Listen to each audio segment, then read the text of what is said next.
Hey, historians, welcome back to another great episode of Historically Haunted VODCAST right here on the Facebook page through StreamYard. You see it down below. This week I have a guest of mine, someone I want to say special to me, even though I've never met him. I feel like I've known him. He is author Jeff Mudgett. He's the great-great-grandson of Howard, of H.H. Holmes, I should say. We'll get into that later. And that's not why I'm obsessed with them, even though that's my favorite serial killer of all time. If you've watched the series American Ripper, bunch of episodes, he was the lead investigator historian on the case, and he believes that his great-great-grandfather's got ties to Jack the Ripper, which I strongly believe too. We're going to get into that. He's an author as well. He's not just known as someone's great-great-grandson. He's also a historian and author himself. He's got a lot of stuff to say and do. He's got his book out, so we're going to bring him right on because you guys all know him. Jeff Mudgett. If you don't know him, you should. How are you, my friend?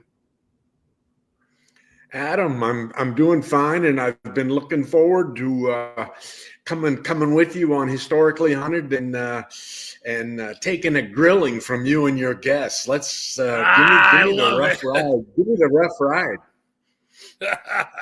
I love it. StreamYard told me for some reason Facebook is having a hard time with people commenting right now. So if people are trying to comment, we apologize. StreamYard's working on it, so I guess that's never happened. I must because of the weather. So if anybody does have questions, message me if you can't on the comment thing here, because we got 7 people watching. Message me on Facebook if I get me as a friend, and I will relay the message to Jeff.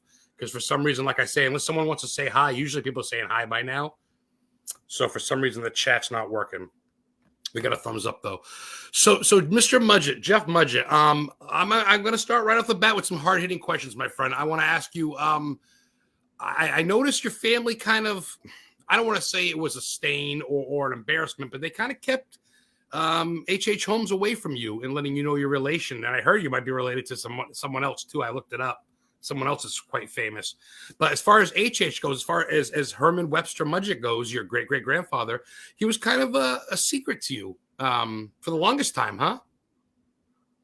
You know, and that's one of my favorite chapters in my book. I explain where, at 40 years of age, I find out at a family dinner party who my terrible ancestor was, and how my grandfather had kept it a secret from the entire family, including my grandmother, all their marriage and all my life. And all of a sudden finding out, whoa, that's not a place to be proud of coming from. And it set me off on a voyage to discover the truth about this terrible man. And as you know, the more research you do about H.H. Holmes, the first one they ever called a serial killer, psychopathic, all those terms and characterizations, they invented him for him.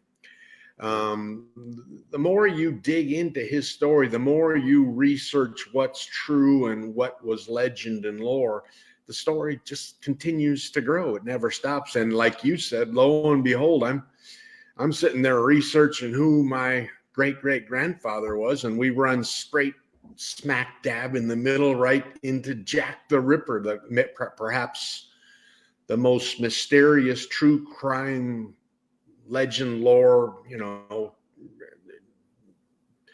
the one that every police officer in his lifetime would dream of solving. And we ran straight smack dab into Jack the Ripper and Herman, H.H., possibly being the one.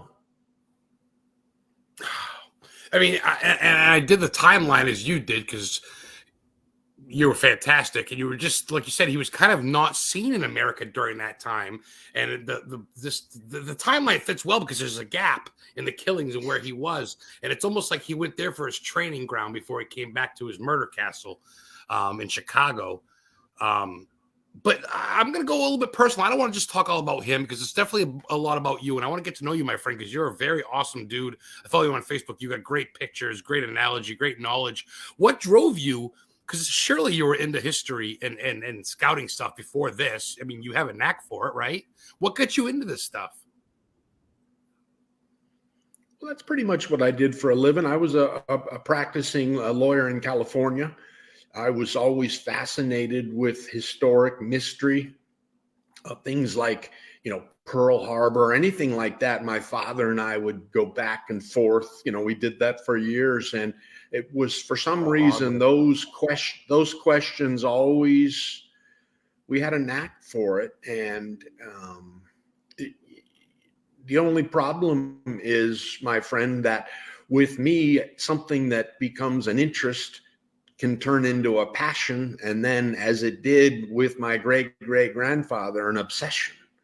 And I set a big part of my life aside and decided, what, there's just too much about this fella that doesn't make sense. Let's dig in and see what we can come up with as far as established fact, and maybe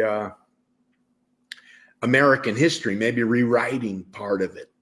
And You went so far as those to dig his things have body always up. fascinated me. Not to cut you off, but you went so far, and I've been there in Yeadon, Pennsylvania, at Holy Cross Cemetery. I went to his gravesite. I went there last summer. I went on a big tour, Eastern State Penitentiary in Philly. I went to the Night of the Living Dead filming sites in Evans City, Pennsylvania. And how could you go to Pennsylvania without seeing Mr. Dr. Holmes? So we went there, and of course, I read how you guys dug him up, and he was actually in a concrete barrier so people wouldn't rob him like he did of so many. So you went pretty far with that. You had to go, you must have to go to court or sign documents to go as deep as you went, I think. Oh yeah, we had to get a judge in the Commonwealth of Pennsylvania to agree to the exhumation. We had to. He demanded that I have my entire family consent. So I made trips all over. I made trips all over California. That's where my family lives, and they agreed. They signed off on the deal. Once my uncle he agreed to it, then he pushed all his kids. And we got history, who, that's one of the things when I go on shows like yours, I like people to understand. While, during American Ripper, I learned a lot about the production of television shows. I learned a lot about the politics involved. I learned a lot about network operations. But I'll tell you one thing.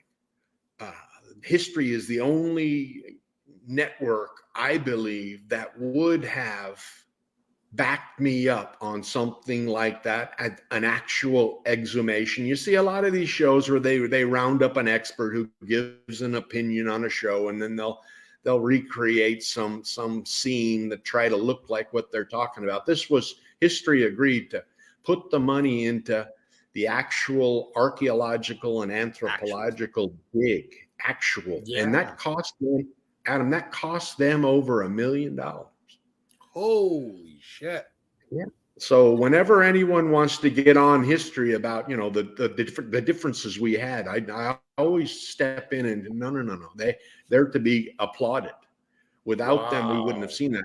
And when, remember I told you when we were setting up your show, how we've got some new material coming out. Well, my team and I have come up with a new revelation about that exhumation evidence. And right now I'm in discussions with history about taking a second look at all the evidence, because we think we may have got that conclusion wrong. That's why the old analogy, measure twice, cut once, because you can be wrong the first time, man. And science and mathematics sometimes, we're human, we make errors. That's cool. And that means a lot, because I feel like History Channel, you get Discovery and A&E and all these fucking guys that want you to read a script, and they want you to be what Hollywood-ish. And I want the real stuff. I want based on facts. And you guys did. You went back to Gilmington, where I went to, where he grew up. You went to his library. You went to the library in town where everybody knew him. You did some digging. You went all over God's creation as far as America goes. Didn't you go to London during that series too, or no? Yeah, did you for go a month. We were Whitechapel? there You did for a go month. to Whitechapel. That's right. You did. Yes, you did. That's right too. That's right too. Yeah, I got visited by Scotland Yard there one night at the hotel bar. Yeah. What? It was What do you mean? fascinating a fascinating introduction, and the crew. I love to talk television. I love to talk with you and your listeners about the production and how American Ripper went, the inside stuff about it, and there are the film crews down in the lot in the fire pit of the hotel there, planning the next day's shoot, and they tell me to get the hell out of the way, go up and get a drink. And they didn't like me interfering with television, and so I'm up at the bar drinking, and these two distinguished 30-year-old gentlemen show up in their coats and ties and introduce themselves. And Mr. Mudgett, we've been following your production here regarding the Jack the Ripper, and we just wanted to let you know that while we do not agree with you that Jack was an American physician, we do agree with you that there was a copycat involved, that it was never one man and 5 victims. From Scotland Yard. Okay. Yeah. Wow, dude. Yeah, this is so just to let you know, my girlfriend's watching and people are messaging her because chat's not working. But Megan Knowles, a longtime listener, says good evening. A lot of people have been looking forward to this. I've been sharing the shit out of it, and people have been really looking forward to it. Jim Brown says, hey, how's it going, Mr. Mudgett? Beth Deering says, hello, Jeff. Good to see you're doing well. Take care. Beth Deering. I don't know if I'm friends with Beth, psychic. Yeah. Jim Brown says, hey, I know Jeff. Beth. Okay, she says hello. She says hello. He says, looks like you're doing well, and she hopes you are doing well. Jim Brown says, hey, Jeff, how's it going? Longtime follower of the Ripper series. So do you feel that do you still feel that he was the Ripper? And it sounds to me like you are saying that's that's affirmative, yeah? Adam, I have no doubt. I mean, yeah. I don't. I've taken it as far as I possibly can with the handwriting comparisons we've done, using the scientists that the FBI and the CIA use for their handwriting comparisons. These scientists, the boarding the train, right? Didn't he sign his name on the train pass or something, and it came out to be exactly like his penmanship? Well, I believe he wrote the Dear Boss letter, which many, many linguists and historians have long believed that was never an Englishman writing that. I mean, just the way Dear Boss was titled is not English. And so when and I wasn't the one that came up with that theory first, Adam, and I like to be fair about that. There were historians out there who believed Dear Boss was written by an American physician who happened to be H.H. Holmes. So when those guys came to me, when they found out I was writing my own book, and they gave me the correspondence that Holmes had written while he was in Philadelphia, that we could compare, they were running into that block wall where if you take handwriting comparisons and you go on a television show with an expert who says, yeah, that looks the same, very hard to change anyone's mind with that. But having practiced some law with handwriting in California, I knew where to go with that. So we contacted the scientists at the University of Buffalo, at the Cedar Fox, New York, Cedar Fox organization, who agreed to compare the two scientifically, and they came back with 97%. So when you ask me if I'm convinced I know who it was, I do. I just like everyone to know that there was never one man, 5 victims like history has repeatedly told us our entire lives, and Hollywood has played over and over and over again, and every author who has written about it.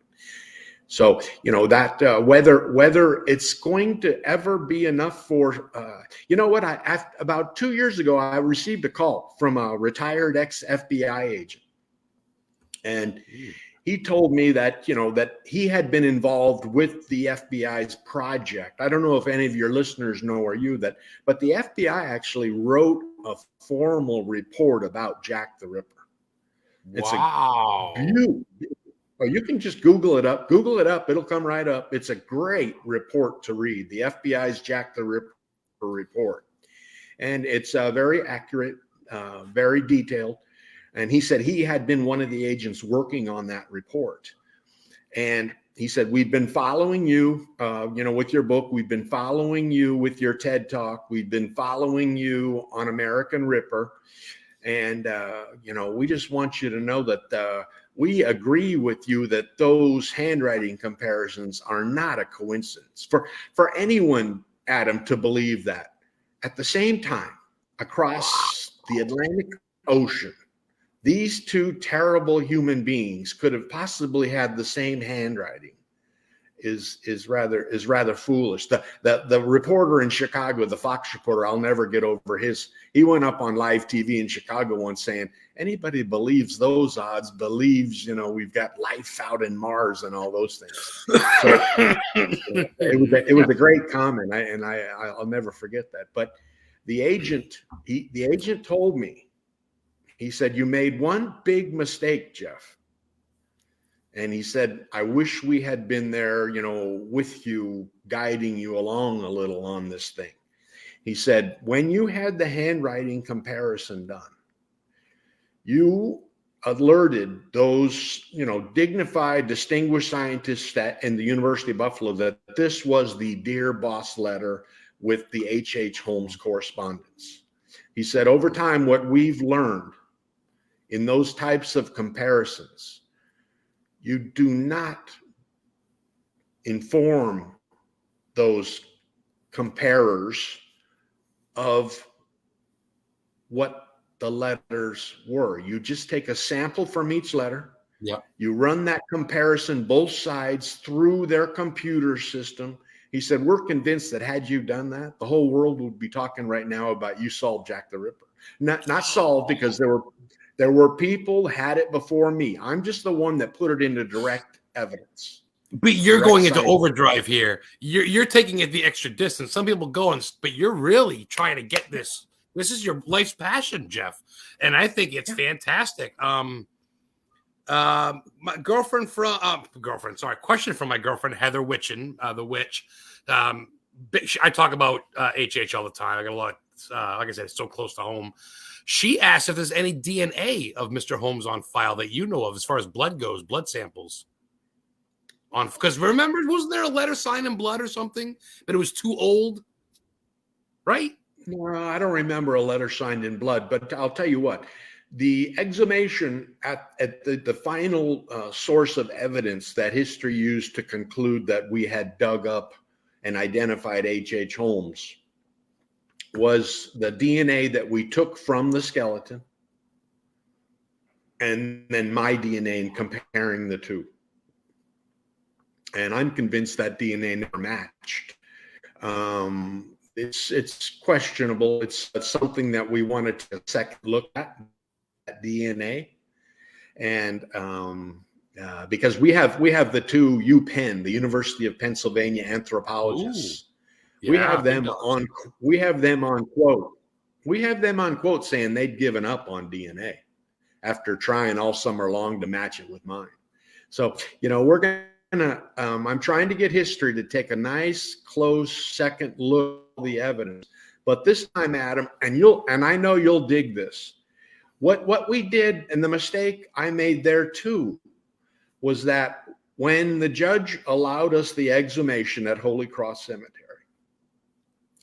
we had two distinguished, just excellent anthropologists, scientists from the University of Pennsylvania who were in charge of the dig, okay? And history was providing the best technology they could about, the dig. But we were looking at it, Adam, as if we were trying to recover Native American Indian arrowheads, okay? No. That was a crime scene. That was a murder scene. We needed someone from the FBI, ex-FBI, there directing that exhumation as if it was a crime scene, because we didn't have, except for me, we didn't have anyone else there who knew who Holmes was, who realized this was a man, Adam, made a living falsifying dental records in order to defraud life insurance policies with substituted cadavers. Bad man or not, he was one of the smartest men. He swindled people. Oh, yeah. Oh yeah. Oh, Yeah, no, he I was. agree. He was. You know what? Yeah. And when I go on shows like yours, I always try to, close with something like, I don't know how many my ancestor murdered. No one will ever know. I think we're all convinced he was a serial killer, and the number is terrible. It's not that huge number that some of the authors threw out there earlier on. But the better story, Adam, is that what you just brought up. This was a criminal mastermind of enormous proportions. Not something I'm proud of, but it's something that, we need to dig a little deeper into this devious man who wasn't psychotic. He was just pure evil. Oh, quite the opposite. He's actually a genius. I mean, his partner, Peitzel. He convinced the wife to sign off on the fucking death insurance, and then he took the kids and he killed the kid in Ohio and all that other stuff took pieces. I mean, he was a ruthless killer, but ladies loved him. He had 4 or 5 girlfriends, I think 2 wives at once. I'm not talking. I'm talking to the listeners, which I'm trying to look at the chat. My girlfriend keeps telling me everybody's saying hi, which you don't need to get flooded with highs, but everybody says hi, Jeff. Hi, everybody. Hi, everybody. We got about 7, 8 watchers right now. Out about 10. It's getting higher, which is great. We're gonna have this will be on YouTube, on my YouTube channel too. The hard copy will always be enshrined in it. Yeah. And I want to get to some cool questions, some personal stuff, some fun stuff. But real quick, Jim Brown, he's Tombstone Paranormal out of New Hampshire. Jim Brown's a great dude. Been around for a while. He's got another question. He says, with the extensive research, Jeff, that you've done to include all the handwriting professionals and everything else, which do you feel that this is strongly, he says he agrees with you, and he thinks it definitely fits the timeline to what you're talking about. It's not really so much a question as him telling you that he agrees for what it's worth, and he thinks you're onto something, and he just wants to say he appreciates this. He's one of the ones been looking forward to this, as well as so many. He's been sharing it a lot too. So yeah, man, you're onto something. But I want to do some fun shit. I want to do some fun stuff that you probably never get asked. So what does Jeff Mudgett like to do on a Saturday night for food? Do you like to have barbecue, ribs, pizza? Do you go to a Chinese place? You go to the beach and get some shrimp and check out the chicks? What do you like to do to unwind, man? What's your favorite meal? Oh God, I don't know if I want to say this. I didn't prepare you. A sneak attack, the hot seat. Dude, I live in Vegas. You know what my favorite feeding bag frenzy is? Going down to the buffet at the casino. My girlfriend Heather talked about the buffets in Las Vegas are legendary, Jeff, huh? Oh, yeah. It's a lot of fun. And then, of course, when you're done, you run over and have a cocktail, and then you go gamble. So I mean, it's a hell of a Saturday night with all the beautiful ladies walking around, and it's just beautiful. They still give you free drinks, and like your butts come over with their boobies. Hey Jeff, you want a margarita?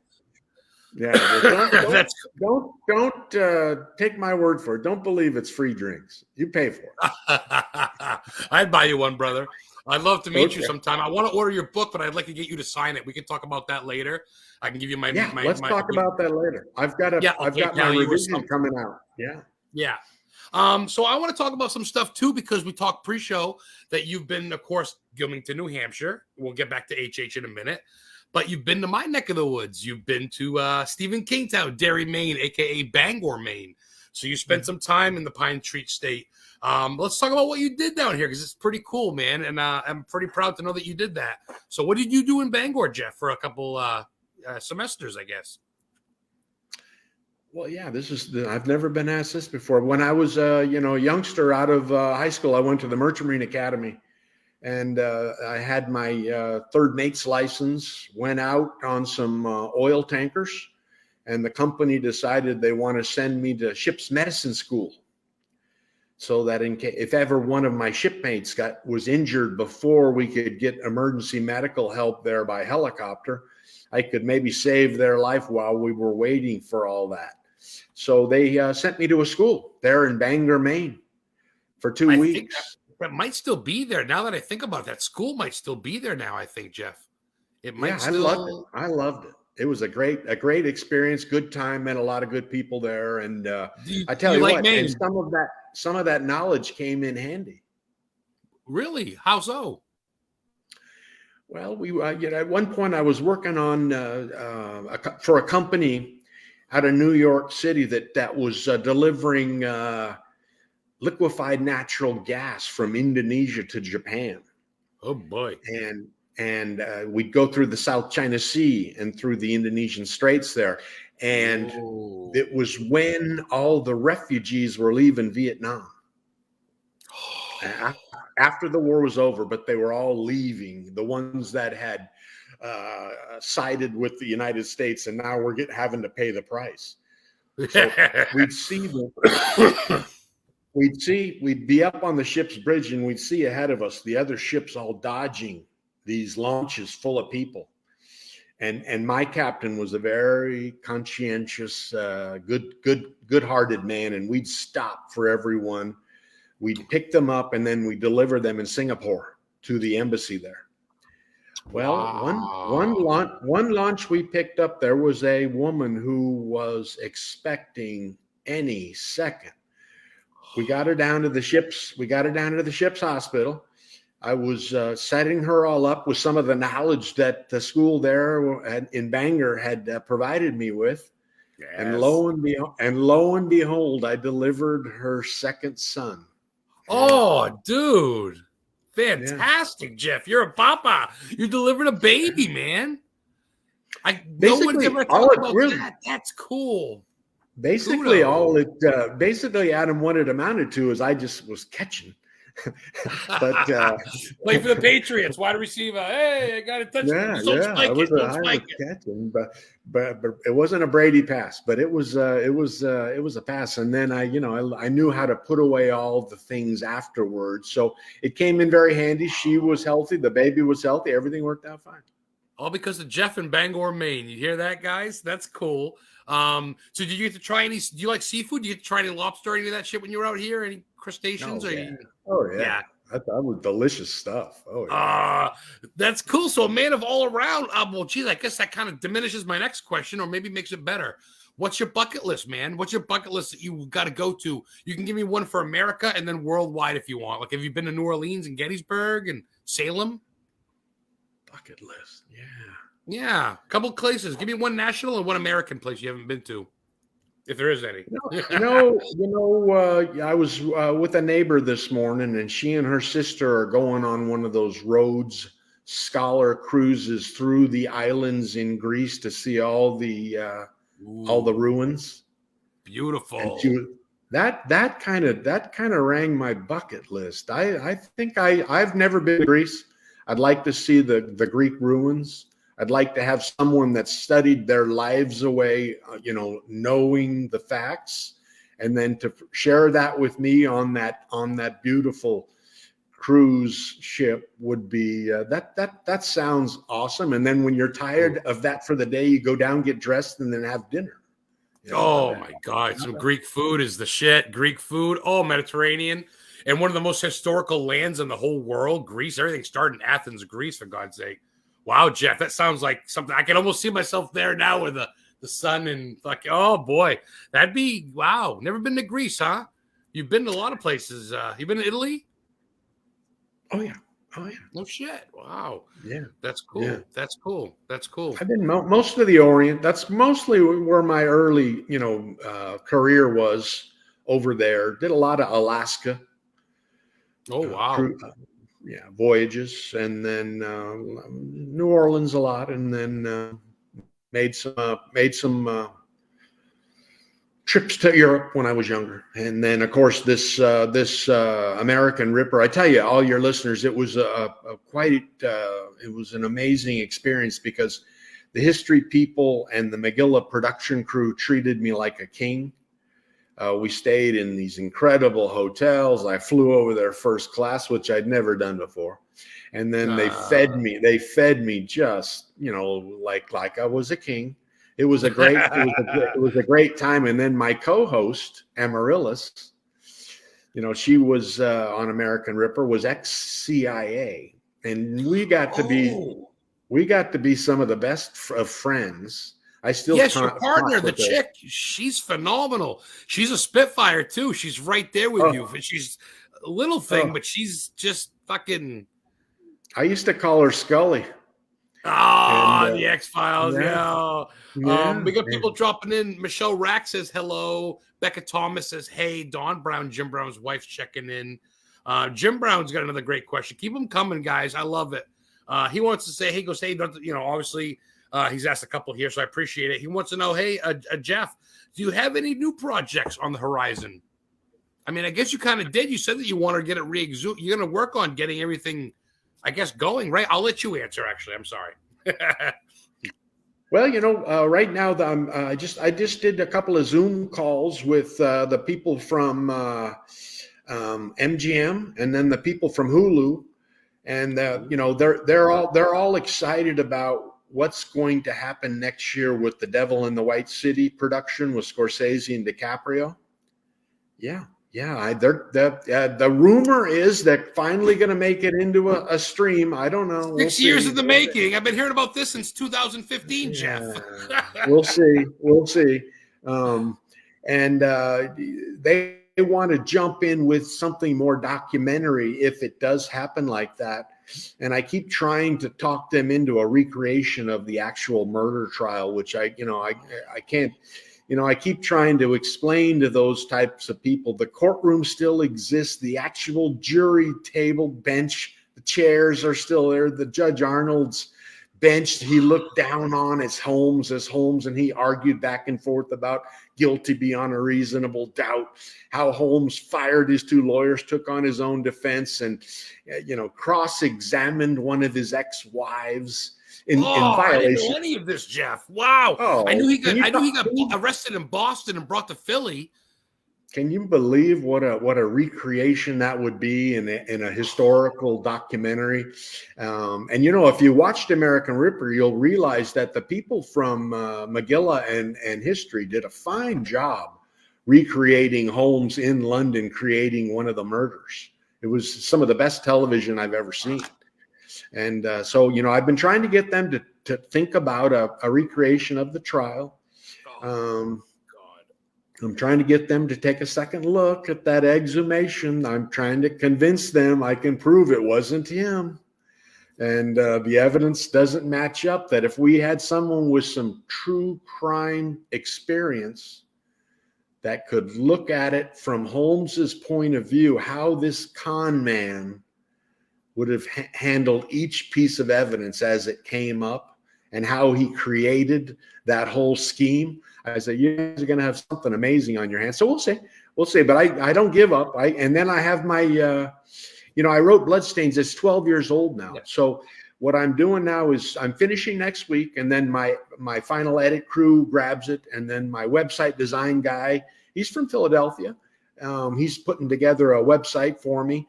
And we're going to offer it out to on ebook, not a print this time, because we're going to for a limited time period, Adam, we're going to offer it for free for you and your listeners and anyone on my Facebook page. You can download it for free. If you don't like it, you just delete it. And then, but if you miss those 2 days of free, it's only going to be the price of a cup of coffee. It's not going to be I'm just trying to recover my costs doing it. Yeah. And so it's incorporating 12 additional years of the television, of the investigation, of the research. I had to rewrite the Jack the Ripper chapter completely. Wow, and no way. Yeah, so it's I'm really looking forward to see how it's received.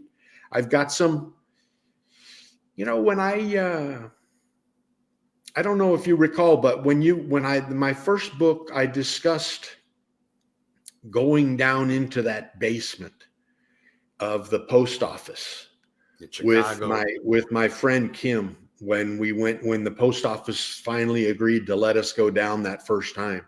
And when we walked through that door and down those steps, Adam, I wasn't a believer in the paranormal. I wasn't a believer in the supernatural. No, I didn't even believe in it. Wow. I wasn't a spiritualist, any of those things. Mm-hmm. When I came back up those stairways and through that door again, I had questions about what had just gone on down there in that terrible place. And we've been doing some research, and we're trying to get an incredibly scientific paranormal team. Okay, some ghost hunters that are incredibly scientific, and to see if they'll follow me down into that post office basement one more time, hooked up to all their latest equipment, audio, video, recording, everything electronically, everything magnetic around me, to see if we can stimulate what I think happened that first time. And I'm just really excited that it might be something that a lot of people have been dying to see somebody finally do. So that's, I've got that in my revision in the book too. I'd like to see you take a look and see what you think of that chapter. I'm tickled pink. I honestly, Jeff, I'm not going to use this opportunity, and you don't have to say honestly anything. I'm not going to put you on the spot, but I would love to be a part of anything that you're with, and not even because of money, fame, TV, just because I'm so intrigued by this, and I know so much because I've been going to the house. I talked to the original owner. I got a brick from the house in Gilmington where he grew up, where he was put in the attic. Wow. I went there in 2017. The lady was shellacking, and she goes, "Are you here for Mr. Holmes?" I go, "Oh." I had my 2017 Mustang or 2007 Mustang. And she goes, "Pretty car." So maybe they got me in. I don't know. She goes, "You're lucky I'm in a good mood." I go, "I bet." She goes, "Yeah, I told History Channel, fuck off. $5,000? I don't think so." I go, "What do you mean?" She goes, "To come in, no." So she let me go in. And I touched the front door, and she goes, "You want a brick for the walkway? Don't do no satanic rituals." I go, "No, I won't." And I still got it next to my tarot cards. And she told me HH went to the attic when he was bad boy, locked up. And as you know, Jeff, right across the street, Gilmington Academy, Gilmington Church. He attended the church. He attended the academy where he saw the skeleton. The town center there is amazing. The fucking library he went to, 1834. The placard's right there. His house itself is 1826. Of course, his family, I've been to his parents' grave and his siblings' grave. They think he killed his cousin. His cousin was dead and missing. They think he killed animals and his cousin in Gilmington, his first thing. So for those of you listening real quick, wow, this is fantastic. This is like a dream come true to me because Jeff is awesome. But what he's talking about, for those who don't know and haven't seen the series quite yet, excuse me, it's the said post office he's talking about in Chicago. During the 1800s World Fair, those World's Fairs back then when they showed new stuff. He bought a big building. Was it 3 or 4 floors, Jim, with a basement? 3 floors? Jeff? Three floors with a basement. Yeah. 3 floors with a basement. And he lured people to work. There's a pharmacy on the first floor. Of course, he was a doctor. He went to the University of Maine. He also went to the University of Michigan and stuff. But he hired people, and he basically killed, some people say into the hundreds. I think it's maybe not that high. He admitted to killing some people that were still alive. So I think he liked to fuck with people. But he did take some lives, and the basement was an incinerator, as Jeff is saying. The basement is a post office now, so it's a legal government tender, and they don't just let anybody in. And you guys had a little bit of beef in the beginning. I remember you couldn't quite get in; they weren't letting you go on the land, which is kind of on the grass part, but still the basement of it. Yeah, sorry, just to get, I'm picturing it in my head. No, it's scary. Hulu wants to put together a documentary just about the murder castle. We have an expert who's made a scale model of it in all 3 floors with the basement, and they all come apart, and she's put together the inside. It's an incredible scale model, which I'm trying to get Hulu to take a look at, to let Heather do the show with them about that, because that it'll be interesting to see if Scorsese actually finishes the project, what he comes up with for the Murder Castle for those series, and I'm excited about that too. But it's what we're also doing too in my revision here, Adam. I've always been interested in why the federal government would have bought what was left of the murder castle, the building that was still there. It didn't burn to the ground like some of the authors have said. It had a fire inside of it. It didn't burn to the ground. It was refixed and all that. But the government buys it, tears it down, and then builds the post office, as you said, mostly to the side of the property, but there's an overlap where the two buildings were. Yeah. And I've submitted multiple FOIA requests asking, what was your decision about that? You knew what had gone on there before. You knew that there had never been proper homicide investigations there before. You knew that probably violated numerous statutes, you buying that property without having those investigations completed first. Yeah. Both Illinois and federal statutes and laws. That's true. Because And there's still bodies underneath there. I'm convinced we just got a blank. And so I'm really looking forward to pushing that a little harder because I think, when I was at a book signing once, Adam, in Chicago, and do you remember who was the mayor of the mayor of Chicago who had been the chief of staff for President Obama when he was there? Rahm Emanuel.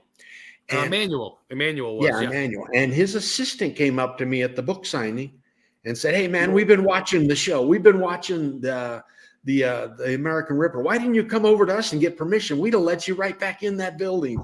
And I was like, "Are you kidding me?" Yeah. So it was. I'm hoping we find someone like that in the federal government, maybe in the Department of Justice, who's also fascinated with the whole Holmes story and maybe gives us a hand. I would tell you, Jeff, I'll get in my fucking car and I will drive from Central Maine tonight if you let me go in that thing, even if I'm not on camera. If I just bring you guys donuts and rub your feet off camera, I'll do it. Anything to be a part of this, Jeff. You got my loyalty and my vote, my go, man. I'm a simple Simon. After my mom died, I just dedicated my life to exploring and being a historian. And my mom loved all this stuff. She used to love. I tell her, I'm like, American Horror Story, that's based off H.H. Holmes and Murder Castle, and she was all about it. That's right. Jack the Ripper. And then I even told him he's loosely based on some horror movie type people. And not that we want to, like you said, he was a bad man. Unfortunately, shit happened. He did get abused. He did get forced into a closet and get forced to see a real skeleton. Back then, medical people used real skeletons. So he kind of got beat up as a kid. Not that that's an excuse, but he was a genius, like you say. He wasn't a madman. He wasn't psychotic by any means. He was a genius that just, I don't know, man. Instead of going to the stock market, he liked to dig up bodies and sell the skeletons to science. And then if they had jewelry on them, keep the fucking jewelry, I mean. No, I agree with you. And I think it might be something that we use to our advantage one day. If we get off the horse we rode in on about one of these killers having to be psychopathic or psychotic, all those things. Let's use Holmes as that example. They bring up Gacy and they bring up Bundy and all those, but this wasn't that. And I think there are other examples of this, and we need to be on the alert for them. Sophisticated killer. He was a gentleman killer. He was a lady killer, no pun intended. Ladies loved him. He had children, obviously. He had a great-grandchild, and he just, I guess, I don't know, man. He just took the wrong path or gambled too much. And sometimes he was too smart for his own good. Even Peisel, his partner that was in on it with him, he fucked him over at the end for his money and killed his kids. So it is what it is. At the same time, man, you know what? People don't, people learn from these mistakes. My girlfriend says she wants a dollhouse murder castle. I think people learn from mistakes. And I think people have this fascination with serial killers. Not that we adore them. Oh, yeah. But it's just something. And this is America's first documented serial killer. It's just a fact. Obviously, you had Native Americans and Columbus and all these people were killers. But as far as like a civilian serial killer, Dr. Holmes, Herman Webster Mudgett, or Herbert Holmes. Whatever fucking how many H names he had. They get the street named after him though, the Mudgett Street, Mudgett Lane in Gilmington. His family built that town. Your great Howard Holmes' father and grandfather built that town, Gilmington. You knew that. They get streets named Mudgett Lane and shit. I didn't know there was a Mudgett Lane. There's a Mudgett Lane or a Mudgett Street. I got a picture next to it. I'll send it to you later. Street sign. Please. It's your last name, Mudgett Street, and it's in Gilmington. They were a blooming family. They were a hard worker. Aside from him, his father and stuff, they were hard workers. But then he fled, and shit, man, it's intriguing. And I think people still hold on to that because it's still the what if. We still don't know 100%. about Jack the Ripper, I feel like you and me know, but it's like Bigfoot. I believe in that too, but until someone captures them, and you're so close to popping everybody's bubble and being like, I know who Jack the Ripper is. So that's a cool ride, man. It's cool to watch your progress through this stuff through the years and how far you've come with all this. What do you do in your spare time besides all this shit? Do you watch regular movies? Do you go out to the park? You have beautiful pictures on Facebook of scenery you share. This is my time of year, dude. I love football. My two best buddies are football addicts. My brother-in-law is an addict. We're texting back and forth every Sunday. Nice. We love it. We got pizza being delivered and all that stuff, and we're watching football. And right now we're talking about what's going on with Brady and Aaron Rodgers, And hey, check it out. My Chicago Bears just beat the Patriots last night. Yes, they did. Nice. In New England. Oh my God, everybody around me is crying in this town, and I'm walking around with a shit-eating grin this morning. How's your breakfast taste? Well, the Bears used to have one of my favorite football players ever, Walter Payton. So sweetness. He was the pinnacle of what football players should be, as far as I'm concerned. The heart. I mean, he started the Make-A-Wish Foundation. Really started with him. So you have a lot of ties to Chicago. Is that where you were born and bred, my friend? I know you're in LA. Or Las Vegas, rather. No. I was California, and then I came down to Vegas about 10 years ago, and I love it here. I'm one of there's 1 out of 10, Adam, don't have trouble with the heat. I don't have trouble with the heat. I just find another air conditioner somewhere. I mean, it's not that hard to do. And the units now are so good, so effective. It's not like you're hot. So I think my listeners and I can get that from you. Aside from all this talk about serial killers and everything else, you're a down-to-earth dude, and you're very just upbeat dude. And I'm sorry to hear it. I'm not going to bring it up too much, but about your mother right now is not doing super great, and I know you can't talk super long. So love and prayers and thoughts to her and you for being an awesome son. Thank you. And taking care of mom. So I know that's not easy, man. But we got a couple more minutes if you don't mind. We got about 13, 14 minutes. If you don't mind, we'll kind of milk it out here. We do got questions in chat. Let's see. Sky Ray says, good evening. Sky Ray's in the running for a horror thing to go with Kane Hodder to play Jason or something. But she says hi. Hi to everyone. She loves it. Kristen Holmes. Oh, Kristen Holmes. Related? I'm not related. Okay. I'm not related to H.H. Holmes, but he was a pretty interesting person. So Kristen Holmes, Holmes. Well, H.H. Holmes is a fake name. He used Holmes because he was a big Sherlock Holmes fan. Fun fact. That's right. Yeah, I tell you, man. Everybody says, go ahead. I had an investigator in Chicago for a while, and Adam came up with 41 different aliases over Holmes's lifetime. Wow. That reminds me of like a Rob Zombie character. They just kept using Charlie Chaplin characters and shit, just different name, Mr. Howdy and all that stuff. But yeah, wow, no shit. He was a swindler, and you have to go on the run. Oh shit, H.H. Holmes is known. Well, I'm Peter Parker today, and I'm going to swindle you out of your life insurance, lady. Thanks for this. You know what I mean? But back then, people were kind of numb to that shit. I feel like H.H. Holmes and people like that, Albert Fish, kind of brought people to realize not everybody's good. You might want to lock your doors and pay attention. Unfortunately, life's not Mickey Mouse and kitty cats. And sometimes you need to be remembered, right? Because you don't know what not to do. All right, what else does someone say here? Kristen Holmes says, go Bears. Okay, that's cool. Thanks, Kristen. I shouldn't have brought that up. Football stuff talk. What's one of your go-tos for movies, my friend? This time of year, everybody's talking about the new Halloween and Mike Myers and Hocus Pocus. What's your go-to for movies and stuff? I just went and saw the new Tom Cruise Top Gun. I just saw that with my dad. My dad used to fly fighter jets in the Navy, so we had a great time with that. Thanks for serving. Awesome. Wow. Yeah, and throughout the whole movie, he's pulling at my sleeve, telling me another detail about this jet or that jet. And all that. I love it. Oh, he's taking his pride. Hey, yeah, and he's right on the fucking ball about it. Wow, that's amazing. I like most of the movies that have. You've seen my pictures on Facebook.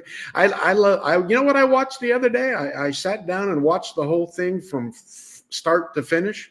I watched Ben-Hur. And you know what? That's 60 years old now, that movie. you know, but it was a good movie. And it's just those that I can pretty much watch them all, but it's Bridges of Madison County, man. I'm dying to see what Scorsese and DiCaprio come up with about. I was disappointed to see Keanu Reeves backed out after having agreed to be in the movie, but I'm dying to see what they come up with. I know Hulu will give them a blank check as far as producing it, so Jeff, it'll be gold mine. This whole story, like you say, from his death alone and the mystery of him being buried and the whole court trial and the arrest in Boston and everything, and brought him back to Philly and tried there to his whole life. Come on, dude. You couldn't make a series about, you could make a Netflix series about H.H. Holmes' life growing up in New Hampshire, becoming a doctor, moving out, working at a pharmacy, then being a pharmacist. The pharmacy he worked at, mysteriously the owners died or went on vacation and were never seen from again. And I had a script writer contact me and tell me that he wanted me to read. There you go, Smashing Pumpkin. There you go.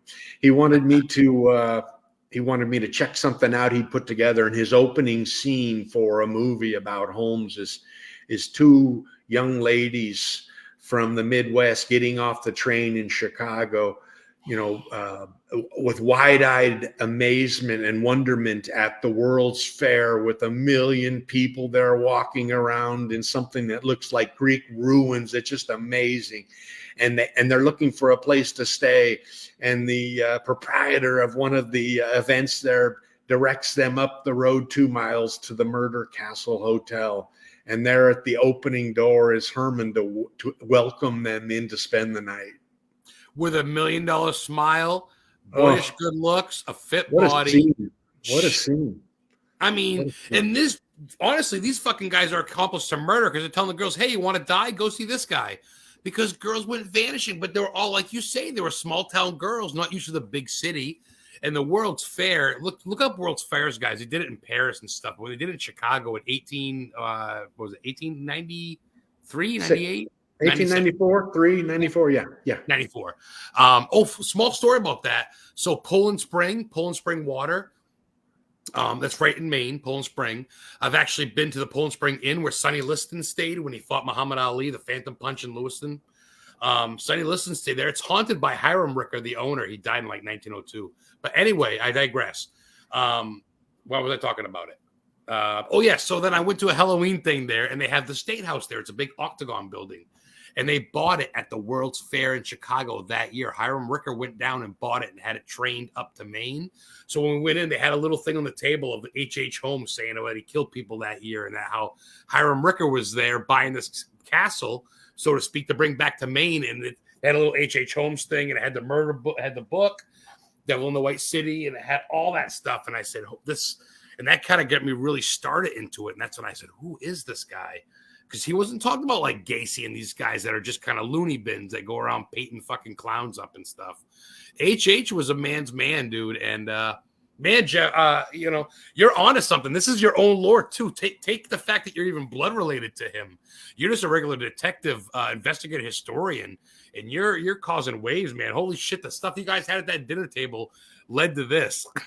You're breaking biscuits with your family, and now we're talking Hulu, man. What a story. Wow. Well, it's let's hope something comes of it. It's I know having, I had no experience at all working with Hollywood or entertainment before all this stuff started, And now I'm pretty experienced. It's a difficult business. And like I said, the power, like you're grounded, you're true. You don't really have the blood for bullshit. Well, no, but then they also have their their reputations to uphold. They have their those things to. I know history was still reeling at them from the Amelia Earhart photograph scandal, where the little gal was on the end of the pier. Yeah. They were still beat up over that, and they didn't want another where I told the world that Holmes was Jack the Ripper. And so they wanted to leave it hanging and all that. So it was, but it's, I can understand all that stuff, but it's, I said, they did a great job with American Ripper, and the money they put into that exhumation was unique. We need more. I'm not satisfied where we left off. I was waiting for another season, and I'm like, that's it. Wah, wah, wah. Because, like you say, man, it's honestly kind of an open case still, in my opinion. As far as Jack the Ripper goes, it's open. But now finding out if HH is even the guy they buried, did they even kill him? Did he slip the noose and pay the guy at 20 to slip a fake mustache on Joe Schmo? I don't put anything past Holmes, man. He can he'd sell that ice cream to an Eskimo. You know what I mean? So when it comes down to it, like you say, where is he? And if that's him, I don't know, man. Let's see. Jeremy Phillips, sorry, I was tuning in. Was H.H. Holmes the very first serial killer documented in the U.S.? Yes, he was. Jeremy. No, he was the first one called that. There were others before him. Yeah. Well, I guess it's like when they say the first guy, Deacon Jones, did the first sack. It's the first time they called it a quarterback sack. People hit the quarterback before that, but they didn't call it a sack until 1970, whatever the fuck. So I get it, but it's almost, I get it, but at the same time, whatever, man. It doesn't need to be. It's not like he wins a better prize because he's first. The stuff that these people, these other Boston Strangler went around strangling girls in Boston while they were jogging. Whoop de fucking do. All right, no offense, but then you got this guy that owned a hotel. And he owned the Winchester House. He owned doors that opened up to panels of bricks. The heat piped in gas to make people. Google Murder Castle, everybody listening. If you really have been under a rock and don't know, it's the thing of nightmares. These people would wake up in locked rooms, huh Jeff? And body shoots to the basement with the incinerator. They had an incinerator, and then people would design it, and you fire them. Kind of like the Winchester House. You'd have them design it and say, "See ya." You didn't want people to know the structure, and that needs to be examined. That post office. If anybody listening has any ties to fucking the big wigs, push this shit because this needs to be known. I'm ready to subscribe. There's still two of the original tunnels down there, the brick tunnels. I crawled up in one of them, and it was spooky. Yeah. That's not cleaned out. That's not gutted out, right, Jeff? No, if there's, I tell, like the Ghost Adventures and Ghost Hunters and all those guys on their TV. Yeah, I've been on with Zach, and I tell those guys, I said, if you guys ever decide you want to do one to really see if we can get something on film, to really see if we can show the world something that they can sink their teeth into. That's the place with me, you guys there filming me, in it to see if we can stimulate what happened there that first time again. And, and I can't get any response from those guys. They're more interested in ratings, to tell you the truth. Well, but dude, this is a gold mine. Guarantee you this. I'm sorry, but I've been doing the show for a year, Halloween, and I very rarely have a good 15 people watching constantly. Left and right, some people going, but it's staying pretty much at 15 more or less. So people are tuning in to hear what you have to say because this is intriguing. If people love serial killers, this is the creme de la creme. And is he possibly two of the world's biggest serial killers? Is there friends of his? And it's intriguing. Another question, Michelle Rack, R-A-K. A Netflix series about H.H. Holmes would be amazing. Netflix, Hulu, Prime Video, whatever. Please keep me detailed. Which actually brings me to my next question and or plug. Where can people find you, my friend? I know it's www.bloodstainthebook.com. Not anymore. We dumped that. What you want to do right now, what you and your listeners want to do right now is follow the Bloodstains Facebook page, because in the next 2 weeks, we're going to be releasing the link to our new website with the free download for the revision. And you know what? With the push of a button, you guys can read 12 years of my work on this subject and see what you think yourself. And I warn people about it. This isn't a historical documentary. This is about a 40-year-old man, Adam, who suddenly wakes up one day discovering where he's from and what he came to be at from that evil place. That blood flows through you. That blood. Yeah. I mean, yeah. And I don't know about you, but one of my favorite TV shows, and this isn't anything like that, but one of my favorite TV shows was always Dexter. And it's, and how that he grew up one day waking up, finding out that he had that genetic connection. And it's that's what Bloodstains Redux, we're calling it Bloodstains Redux this time, but that's pretty much where we went with that. It's more of a current day tale of a man who wakes up finding out the truth and goes off on a voyage to see if all these legend and lore, stories with all, when you dig into H.H. Holmes on Google, you can find 1,000 newspaper articles. Every newspaper in the United States was there at that trial. Oh my God, Tubi, Hubie, go around. It's H.H. Holmes' story. It's the Murder Castle on American Horror Story. You go around, you can't swing a stick without seeing some reference about him. And then Adam, if you read through those, like I've done these past few years, everyone is different. Every reporter covered the story differently. Everyone covered the burial differently. And then you find these authors that write books now, good writers, and then they try to put together a good story, but it's all about which article they pick as the truth and the fact when they can't prove it. They can't prove it. And it's a tough story to write. And so, this time I'm pretty much letting my readers decide which way they want to go while they're reading my book. And I think I think they're going to enjoy it. I hope so. Oh, they will, brother. I can't wait. We're going to talk more after. My Wi-Fi stood up, which is killer. I probably shouldn't have said anything. We only got about a minute or two left, but I definitely want to talk to you at some point. I know it's late now, but if not tonight, tomorrow, Messenger about getting the first copy signed.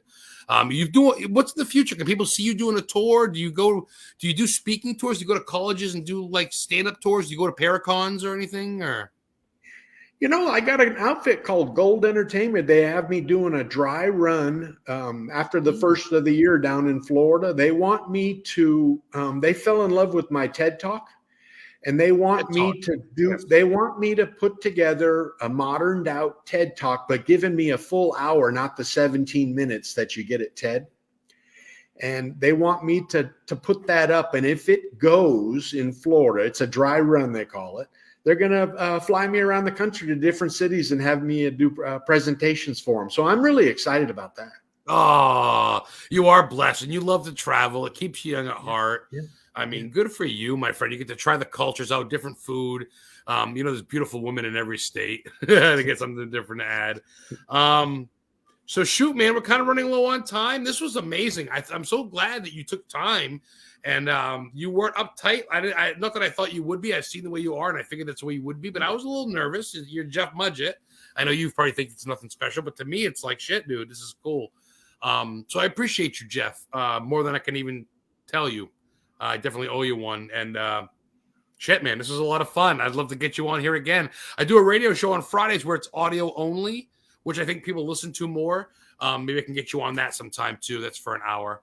Okay. But yeah, man, we'll talk more about your books. People, you do YouTube or TikTok or Instagram, or I know you're on Facebook, but I'm just trying to get my book finished right now. That's and then when you guys come up and give me a shot at being on your shows, I jump at the chance, and I always enjoy it. It's you know what I find out, Adam, about shows like yours? The more you go on, the more comfortable you get on them all, the easier it is to fit in, and then just to have your listeners decide, hey, this guy will let me ask the question I want to ask about H.H. Holmes. I'm going to ask it, and that's what I'd like people to do. And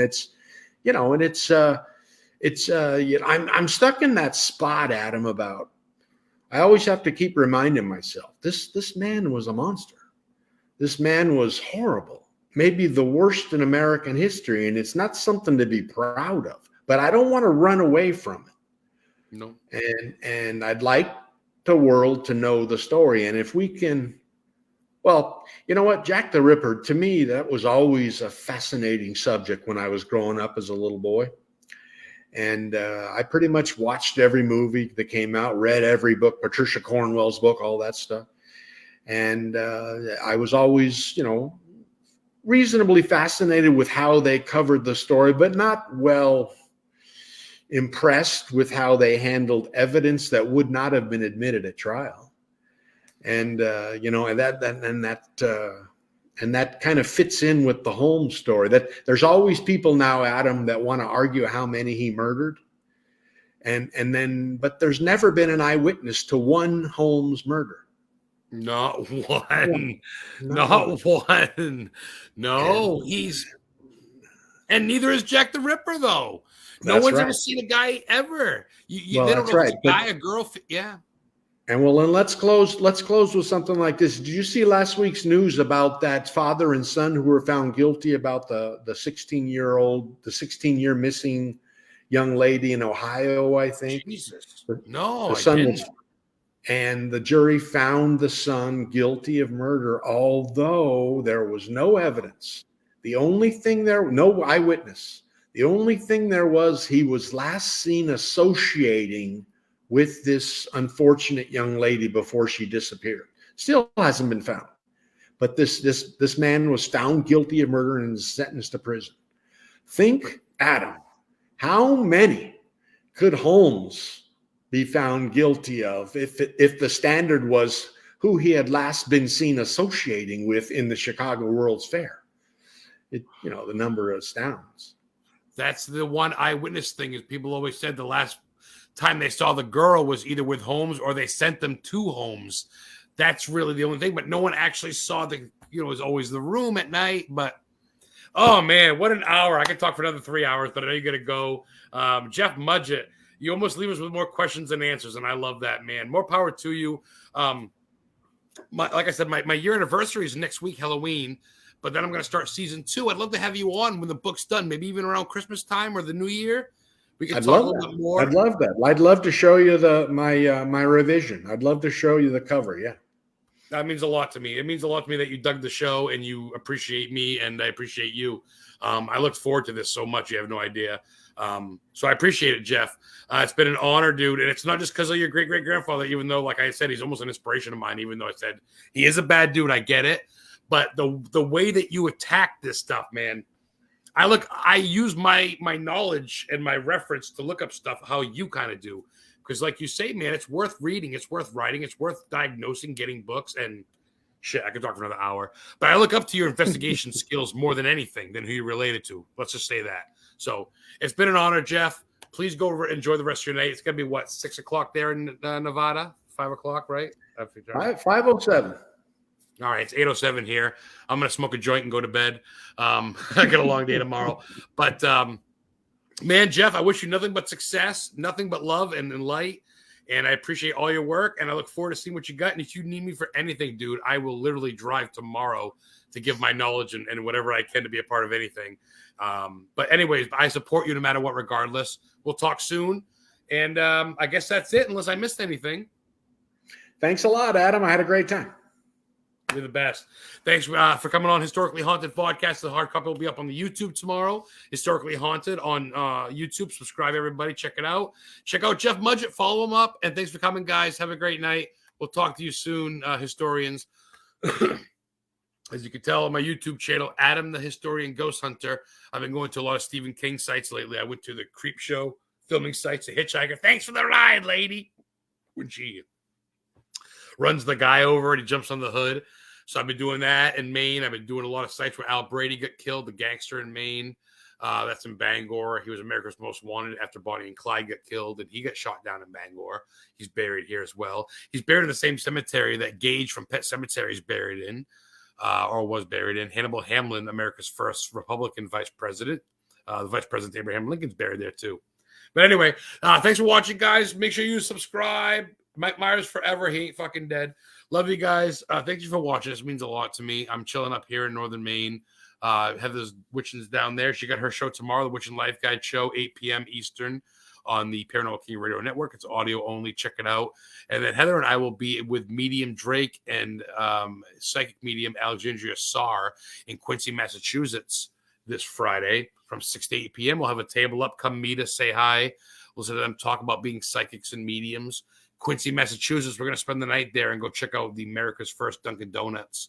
That's in Quincy, Mass. Go check out the inventor of the donut and the inventor of the donut hole from Camden, Maine, but he's buried in Quincy, Mass. He's got a great site there. And America's first and one of the oldest lasting railways is in Quincy, Mass, as well as John Quincy Adams, who the place is named after, is buried there. The USS Salem battleship from 1947 to 1949, when it was finished being constructed, is there. Heather and I have investigated that. So Quincy's cool. It's right by Martha's Vineyard. Jim Belushi from Blues Brothers is buried there. Jaws was filmed there. Salem on the way back. So Danvers. So this is going to be a good day. But check us out Friday, 6 to 8, Quincy, Massachusetts. We're going to be at the Hotel Marriott Adams, right? Shit. It's right on my page. Is it not the Marriott? It's something Adams. I think it's Marriott, but that might not be right. But check out my page. We're not going to be talking maybe for like a minute. I may go live on the VODCAST, but we'll have a table with Heather and I for Historically Haunted. And like I said, Medium Kenneth Drake will be there, and Alexandria Sarr. And it's going to be live TV taping. New York Times paper will be there writing up a column. And I'll probably be able to talk on TV for a little bit. And if not, we'll be represented a tiny bit. So that'll be cool. 6 to 8 p.m. You can get tickets. I believe they're $50. I'm not sure. But it's in Quincy, Quincy, Massachusetts, a little below Plymouth Rock, a little underneath Salem, almost by Boston. So check us out. And thank you guys for tuning in. Historically Haunted Show. We had Jeff Mudgett, H.H. Holmes, Herman Webster Mudgett, America's first documented serial killer's grandson on tonight. Great grandson, which was cool. We still get 7 listeners, so I'm going to talk your ear off until you all fucking log out real quick. So I went to the Creepshow tool filming sites where she hits the hitchhiker and kills him. That's in Hamden. It's off the Hamden exit 5, coming off 395. I went to that where the rocks are. I went to the part where she leaves after she fucks the guy, like a juggalo guy, as they call him, like a male prostitute, as she goes to see her husband. And that's a hotel, Franklin Street Condominiums. I went to that. That's in Bangor. I went to the building where it's not a garage anymore, but it's like a complex for like older people, like a retirement home. And I went to the office. There was no one in it. It was unlocked, though. You could tell someone must have been in the bathroom. But I went in to use the garage, and they boarded it up. But that's where she ran in at the end, and the hitchhiker killed her. And she had a sign that said Dover in the street. And then I went to Dexter, Maine, where the beginning of Creepshow 2, the film Stephen King did, the horror movie, these 3 short films. Beginning intro, there's a creep in a truck dropping off magazines. That's downtown Dexter. You can see Rennie's. It's an apartment store here in Maine. So they're all logging off now. They've all had enough of my talk. Watch them go. No one wants truth. They all want fucking TikTok videos. So, all right, guys. I'll stop dropping knowledge. I'll stop being a nerd. No one makes the nerdy guy. So, yeah, check out the new Halloween. It was awesome. I liked it. This isn't the new one. But thank you guys for watching. Thank you for Jeff Mudgett and everybody else for watching. Sorry no one's chatting or the chat's not coming through. I'm sure you guys are all having fun. Oh, there's another photo. Oops. Still got my Wi-Fi. I'm surprised. Pretty buzzed right now, too. It's like fucking that. It's like 9% in that beer. All right. Get off this. Am I still live? Yeah. So, yeah, I just talked to like some dude who's on the Hulu channel, and here I am smoking a joint talking to him. Which reminds me, I need another one. So this beer is good. It's 9%. It's called Smash Pumpkin by Shipyard. And I don't know if you can see where it says.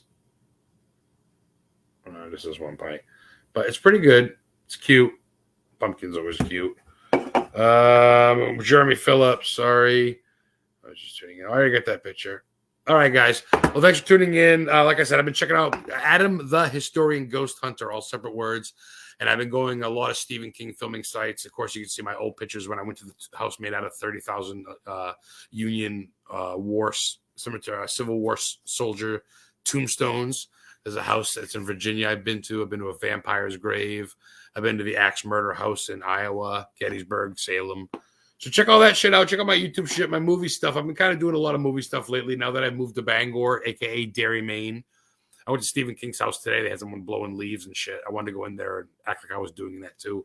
I wanted to go in there and grab a blower like I was blowing leaves just so I could be on Stephen King's lawn. But check this out. So yeah, I've been doing a lot of that creep show.